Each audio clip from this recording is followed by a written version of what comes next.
Në 40 vite karrierë, sigurisht ke luajtur shumë role në filma, në teatr, po ka një rol që ti ke marrë diçka, sepse të gjitha roleve aktori u jep diçka, po ka një rol që ti merr diçka. Nëse mund të themi kështu, nëse të ka ndodhur. Kjo është shumë e bukur. Kam bërë disa role të cilat i kam dashuri dhe i kam dhimbje.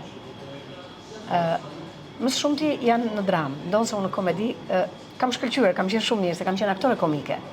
Mirë po, nuk, ato më duket sikur i bëj më lehtë, sikur i kam karaktere pak më të, jo të lehta, po më pranë zamirës. Por ajo që unë veçoj dhe që është ajo që unë i kam marrë diçka asaj, atij roli, është Gjeni te kapitulli 2, Neil Simon me regjinë Qendrim Lianit.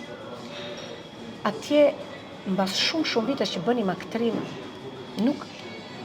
nuk ishte ndoshta rruga e dur që ne bënim aktrim, apo shfaqjet tona teatrore, më shumë ishim vënie në skenë, se sa regji, ose unë s'kisha luajtur në një shfaqje me një regji. Dhe aty filloi një teatr i ri, një mënyrë të bërit teatr ndryshe, që ne akoma nuk e njihnim.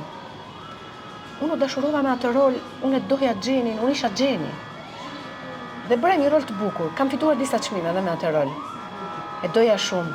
Ndoshta ajo më shkëputi nga i teatri, thuash pak i vjetruar, dhe në hym në një stat tjetër, dhe prandaj unë e veçoj, dhe prandaj ajo Gjeni më ka dhënë shumë mua.